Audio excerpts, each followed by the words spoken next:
G'day guys, Todd here from Off-Road Crusader. We're out camping again, this time by myself, just me and the young dog Roscoe, who is not as little as you probably remember him.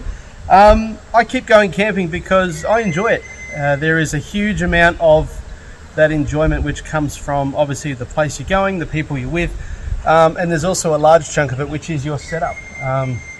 There are some people who primarily enjoy getting away by themselves or with other people, and myself, I like a good mixture of it, and I think my setup kind of reflects that. It's capable of handling the whole family going camping for a few nights, or myself taking off and just doing whatever I want. Sorry, the flies are horrible at the moment. Over 2 years ago now, I made a little video called my 7 favourite things about camping, which I take with me. And to be honest, that video really clicked with a large portion of my audience. I got a lot of great feedback from it. I've had a lot of views on it, and a lot of people have shared it. And it was fantastic, and I really liked running through a number of the things which I really enjoyed bringing camping, which brought me joy, you know, the old Marie Kondo. And I thought, you know what, my whole setup is just about completely different, so let's go through and do another one. And this time I made a list, and there's one on there I couldn't quite get rid of, so it's going to be 7+1 things that I really like about camping. These things aren't particularly the most expensive or the most used items or anything like that. They are just the items that whenever I use them or go camping, they bring me joy to use, and they're just such a delight to have along and to be part of my setup. And I wanted this list to reflect that. So let's go through the 7+1 things that I really like about my camping setup.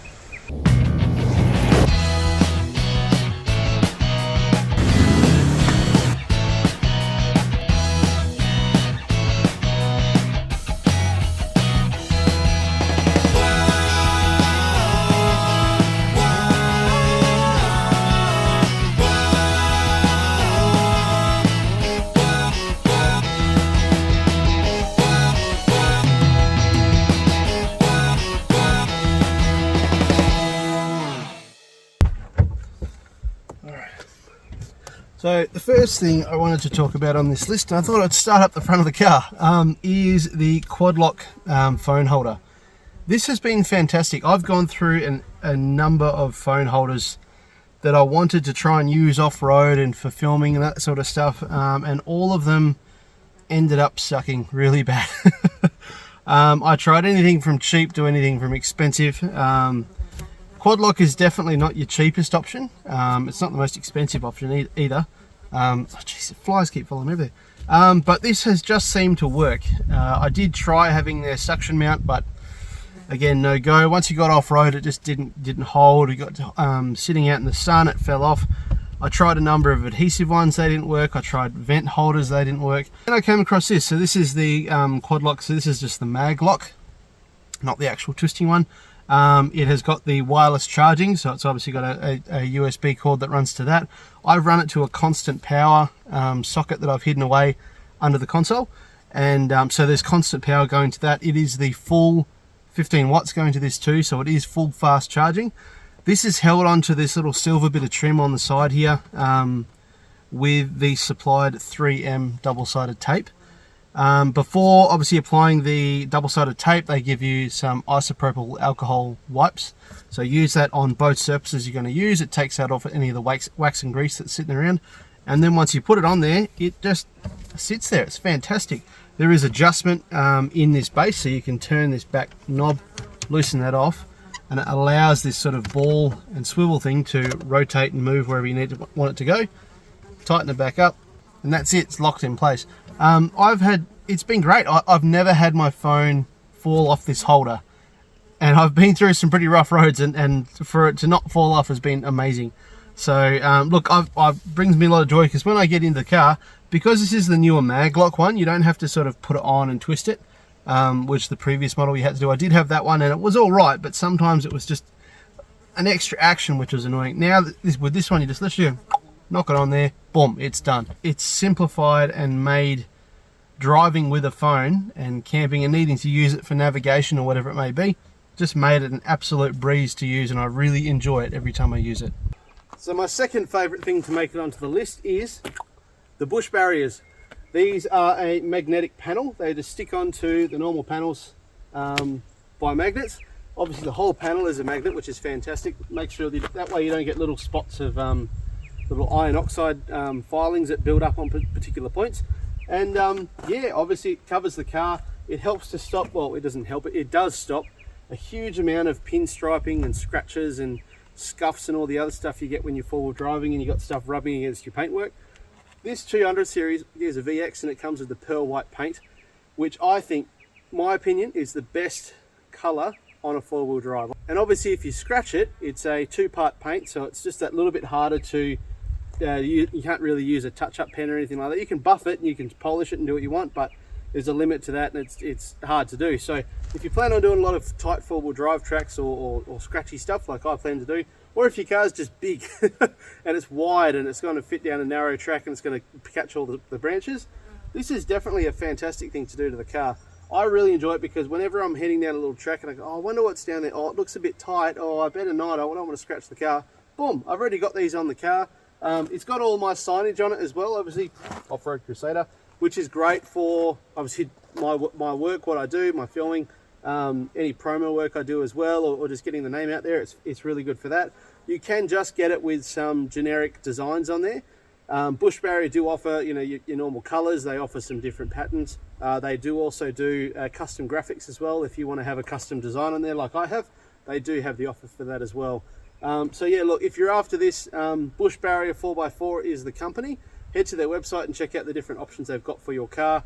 And yeah, I highly recommend it if you're going to be exploring and discovering where the road ends like I plan to do, what I am doing. You will definitely need these to protect your paintwork. For whatever reason, I want to go incognito mode and obviously not run the signage. I just peel the panels off, you give it a quick dust down because you just get dust that accumulates around the edges, and then boom, the car's back to standard. So I really like that. They also offer replacement panels as well. For whatever reason you lose a panel or one gets really badly scuffed or nicked or whatever it may be, you can buy the panels individually, which is fantastic. So yeah, really like the Bush Barriers, and they would have to be probably one of my favorite mods, and they're actually number 2. And for my third favorite mod of my setup is this. This is the dog seat cover by Navigator Gear. This whole sling, which has been amazing. I've always had dogs in my life. I've always had at least 2 dogs. And being able to keep them on the back seat is really good. Having them in the back is not too bad, but mine tend to like sticking their heads out the window, and I kind of like having my dogs as close to me in the car as I can. It's just nicer. So we have tried a number of different slings, dog seat covers, ideas to protect the back seat and also to, I suppose, stop them from falling into footwells. Having the sling was really good, but previous ones we had were kind of tacky and they just sort of sagged and they weren't really that great, and also things seem to soak through them quite easily. Now I tried this one out. This is by Navigator, who obviously make a bunch of camping, overlanding, caravanning gear as well, and they have this one here. I bought this one through an ARB store, and I've got to say it is fantastic. It is amazing. It's a really good product, and you sort of feel that in all the little things. So like the fabric is nice and thick. It's actually like a canvasy sort of finish. It's this nice dark grey which sort of matches into most interiors in cars. It is located by using the posts of the headrests on both the front and the middle row seats. So you have little straps that go around there. And it also has a large strap, this one here, which runs from this bottom corner around the back of the middle seat and to that other side. And what that does, it just pulls the sort of base corner of it all into the seat and stops everything from fluffing around, which I think is fantastic. It's a really good idea. I don't particularly use this strap because I need to fold the seats down every now and then to get to things behind the seats. So for my setup, it isn't really used, but I think it's a really good inclusion to have. They also have the walls that go on here, so these just zip up on both sides. And they also have a Velcro tab as well, which you can use to sort of secure it. And what that also does is for whatever reason, if it's like, no, this is too out of shape, you can just use the Velcro tab to hold it in place. This is really good for stopping the dogs from scratching the interior of your doors, like in your door cards. Also for just keeping things in and stopping them from sliding out, because usually there's a little bit of a gap between the seat and the door once the door's closed. So that's a really good inclusion. There is a mesh screen in the middle between the 2 front seats, which is good for your dogs to be able to look out and be able to obviously breathe and that sort of thing. And on the front of the seats is two little pouches, which are really good for water bottles. So we use those quite often, and they're really good to also put like dog leads and stuff too, because that way it's just nice and easy to grab the dog leads before you get out of the car. So I really like this product. I've obviously used it pretty hard. Dogs have been great to have in here with sand. I also fill the back of the car with firewood. If I need to go and cut some firewood for home, I'll fit probably about 2 or 3 wheelbarrow loads on here, and I'll stack it up nearly to the roof. And all this obviously stops the firewood from scuffing the seats, scuffing the doors, and keeps it all nice and well contained. When I get home, I empty the firewood. I can pull all this out. I can either hose it down or just wipe it down. Give it a vacuum, throw it back in, she's ready to go again. They do also provide little access points to get to the seatbelt buckles. It also allows you to, like I do, run a baby seat in here as well, because you can still run your ISOFIX points through those and through the outside as well, which I find is fantastic. So I really like this product, and I highly recommend it if you've got dogs, if you've got babies, if you plan on carrying anything dirty in your car. So pretty much everyone, really. It's really that good. So the next goodie I'd like to show you is the dirty gear bag. So this is the Crash Pad Stealth Mark II. This is the second iteration of it. It's got a few updated designs. Obviously it doesn't have the big orange Crash Pad logo on there. And it fits nicely over the spare wheel, which I really like. Previous ones I've used have just had straps to hold it in place, but once you put weight on it, everything tends to pull it that way and then it all sags down, whereas having this over the top of the wheel really helps. I think it also helps just to protect the tyre as well, and stop stuff from building up on there, and it just keeps it all nice and neat too. You've got your 2 straps that go underneath and they lock it in place on the back. And then obviously on the front, the Mark II has these updated buckles, which I really like. They're fantastic. They feel really nice to use as well. Just squeeze the little ears and boom, that comes away. Pull them out the way. They've got these little retaining loops as well, which I think is a really good idea. So it just keeps it all nice and neat and stops things from disappearing when you unbuckle them. This comes up. Inside, PVC lined. There is a divider in here as well with some Velcro, so you can divide it up. But I think there's about 60 litres of capacity in this one here, which is really good. On the side, they also have these little mesh bags, which are really good for storing, you know, like dirty shoes or something like that. Even snatch straps or recovery gear. And then on the front, there is also a zippered section where you can store some stuff as well. So this would be really good for storing things that you don't really want to get too dusty or dirty, but you still want to carry outside of the car. So that's nice to have that little strap there too. And the thing I really like about the Crash Pad unit is everything feels quality, if that makes sense. Everything feels nice, everything just works, everything, it feels like it's worth the price tag, because obviously these aren't cheap. I mean, I think I paid about 180 bucks or something for this one here, which was delivered to WA, and it feels like good quality. I mean, you can pick up cheaper ones for 20 or 30 bucks from BCF or Kings or whatever, but this just feels really nice, and I'd love to use it. Every time I use it, I just think, oh, that's such a good thing. And I'm really glad that I bought it, because it brings so much more value, and yeah, that real Marie Kondo sort of feel of, you know, it adds value, and it brings joy every time you use it, which I really like. I also store my, for those that have rooftop tents, I store my ladder in here all the time. There's enough room for the ladder and about 2 rubbish bags in there. So it's a good spot if you've got your telescopic ladder. Throw it in the back here. You're never going to forget it. It's on the back. It's out of the way. And you can still use all your, still use the bag for rubbish and stuff like that too. Well, don't mind the dog. He's hiding away from the flies. Next thing on my list of my favourite things is an upright fridge. This has been an absolute game changer in the way that we've camped, how we've enjoyed camping, and how we go about storing our food and using it as well. It's been really good. So this here is an 85 litre upright King's fridge. Yes, I did go the Kings. I did shop around a little bit. There's a number of reasons I went for this, but essentially I think it's worth the 600 bucks versus 1500 for the Bushmans. I think it's the same fridge, but but you didn't hear it from me. It has been really good, and we're just talking about the concept of an upright fridge anyway. So actually having all of your food accessible, not having to draw it out and lift up a lid like a chest fridge would. Usually also with the chest fridge you'd need a slide for it as well, because it's stored up back there. You need to pull it forward. Slides tend to add, you know, sort of 20 kilos or so to the setup. And then if you've got a drop slide, add another 15 kilos to that mark as well. When you get bigger fridges, it just gets exponentially worse. All your food sits on top of each other, and it's and you have to dig to find everything too. Whereas with an upright fridge, open the door, boom, everything's there. Everything's accessible, which I really, really like. You know, I've got all this room in the door. Like, you set it up like your fridge at home. It's fantastic. This one comes with a little freezer compartment, which I think is about 6 litres or 9 litres or something like that, and plenty of space inside. Obviously, all the trays are movable. And the good thing is it stays put. You screw it in place, you wire it in, boom, it's done. That's fixed. It's not going anywhere. It doesn't need to move anywhere. And that saves space. It saves time. It saves money. It saves on weight because you're not worrying about fridge slides and allowing for space and all the rest of that sort of stuff. It draws bugger all power too. One of the downsides I had read about going to an upright fridge is obviously they draw a lot more power or a higher power consumption. My real world testing, now previous to this, I will say I had an ARB classic 60 litre fridge, which was great. I really, really liked. I had that fridge for about 10, 11 years, and it never let me down. It was great. Power consumption wise, I think it used about 35 amps a day. Now that's obviously cycling through, keeping cold. I think I only set it about 1 or 2 degrees or something like that. And that's in here. I'd need to pull it forward and slide it. I made a little enclosure for it. All my food sat on top of each other. You could sort of have a little bit of organisation, but not very much. And that drew, what did I say? But about 30 to 35 amps per day.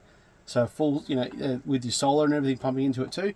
And I think the official figure was something like 28 kilos for the fridge. And then it's a huge amount.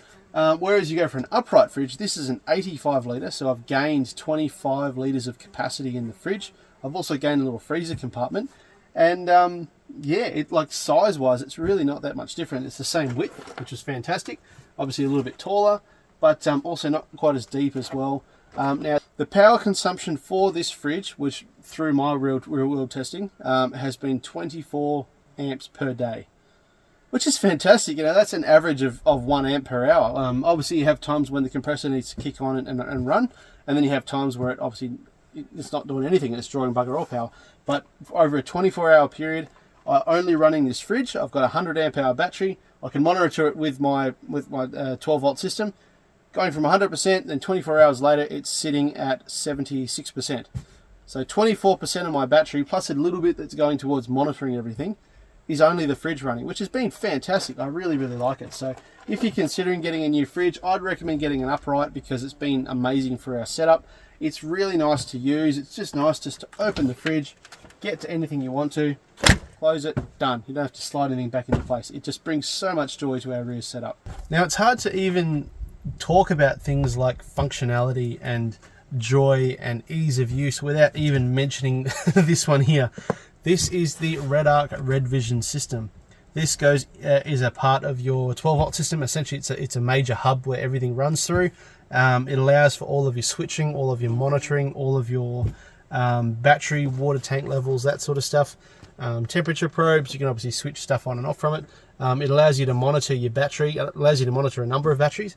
And it has just been amazing. It is one of those things where when I started to build this setup, for those of you who follow the channel, you probably know this from previous videos, but I did decide that with this setup, I wanted to go all out with the 12-volt system, and at the time that was the Red Vision system. So I've got the Manager 30, I've got the Red Vision system, but it's mainly the Red Vision system which is such a game changer, such a bringer of joy to our camping setup and our touring setup, because everything's accessible, everything's usable, and everything's easy. So obviously you have the main screen here. It gives you all of your switching options, shows you your state of charge for your battery and how long you've got before it fully depletes. It shows you what sort of power inputs you've got going into that battery to charge it. So at the moment I've got solar going in there, what level my water tank is at. So obviously you can get a water sensor unit for the Red Vision system to plumb it up to your water tanks, and that will obviously read the water tanks. It then provides it on here, so it tells me every 20% of my water tank, which is great that I can see it from a glance. I can see the current temperature in the car, shows me time. You can set it up to, so if I go over to this screen, shows you power going in and out, where the power is going to, what solar I've got, what voltage my battery's at, what temperature my battery's at. I can then go in and see state of charge per hour. I can see my solar input per day. I can, all this sort of stuff. It's just, everything is just easy. And it's great because it's just all on the one screen. It's all intuitive.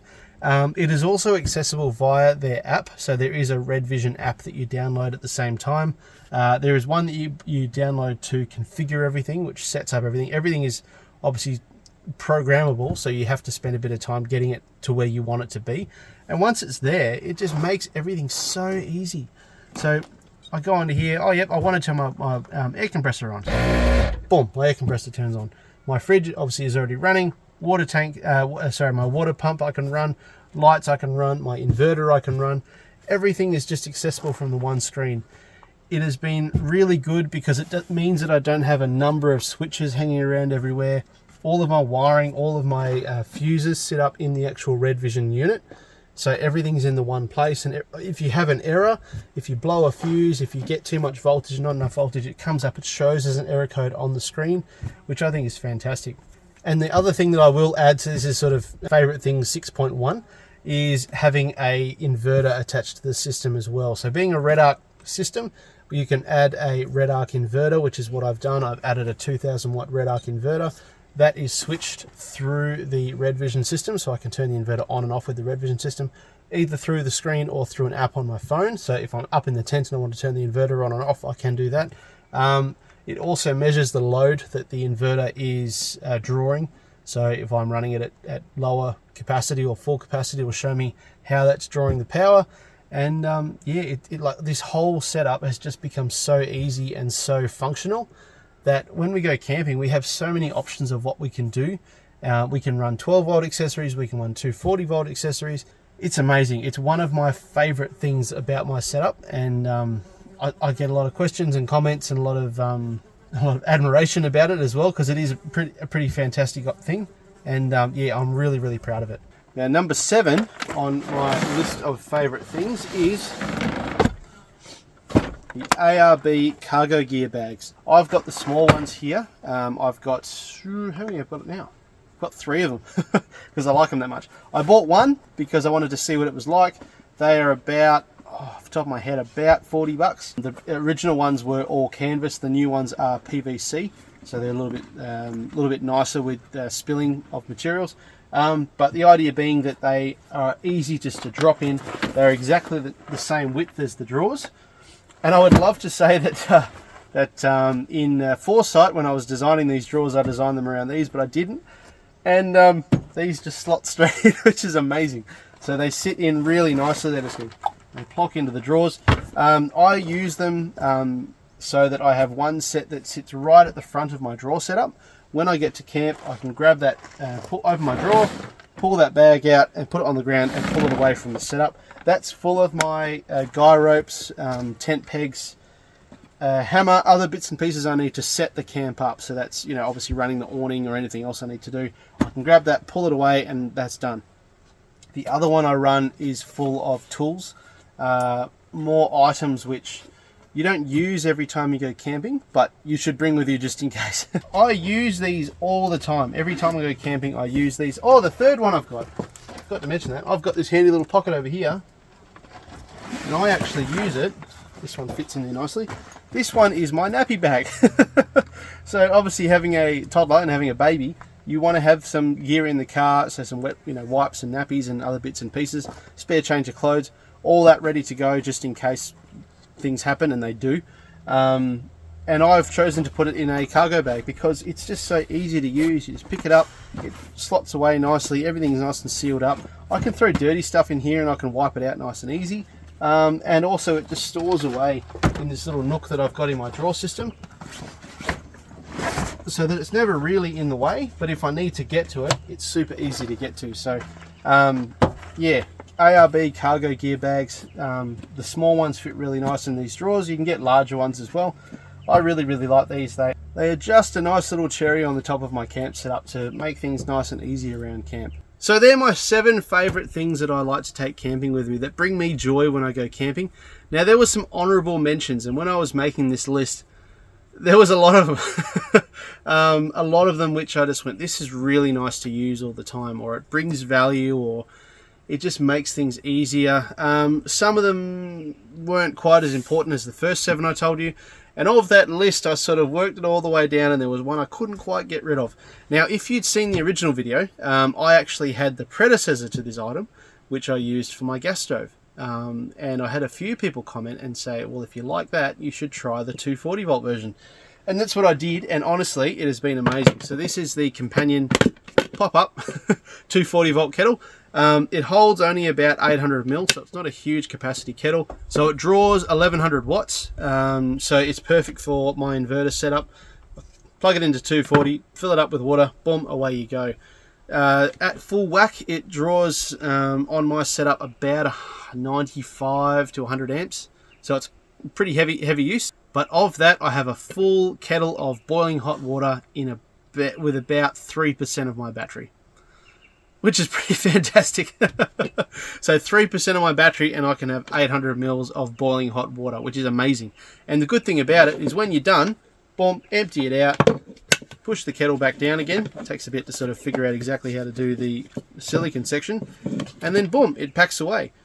Which I really like. You don't have to wait for things to cool down. So that the previous gas stove setup I had, I was using one of these, or I was using the pop-up stainless steel version for just your normal camp stove, which is really good, but once you were finished using it, you had to wait for about 10-15 minutes for it to cool down before you could pack it away and continue going, whereas this pretty much cools down straight away, which is amazing. So this is my little bonus one that I had to add on, because it adds so much to our camping setup, and I really enjoy it. So that's the end of the list. I really hope you've enjoyed this video. If you want to support the channel further, there is a whole bunch of merch you can get to support the channel. It all goes a long way, all the little bits really do add up. I've got these awesome t-shirts which I showed off at the Mandurah 4-wheel drive show. You would have seen them on my previous video. Look really cool in blue. Or obviously I have the grey versions as well. I have those in a bunch of sizes, so head over to offroadcrusader.bigcartel.com to see the merch store. There's obviously all the shirts, there's stickers as well. I've got mugs which are going to go on there, but give me a message if you're after a mug. And some new patches which will be a 2024 thing. And at the moment, I think I'm going to be the first to do it, so stay tuned for that. There is also Patreon as well. I have a great number of people who are on Patreon. They support me with every single video. They're great to bounce ideas off of. They give really good feedback on my videos. If you want to be part of that, then head over to my Patreon page. And if not, then head to Instagram and Facebook where I am as well. I'm always happy to have a chat on there, and yeah, keep it all going. So thank you very much for watching. I'm going to sit back and enjoy this fantastic sunset. The sun's going to set down over there. I've got a steak burger for dinner. Gonna have a drink, probably take the dogs for a walk, enjoy the night. So cheers guys, I'll catch you on the next episode of Off-Road Crusader. Thanks.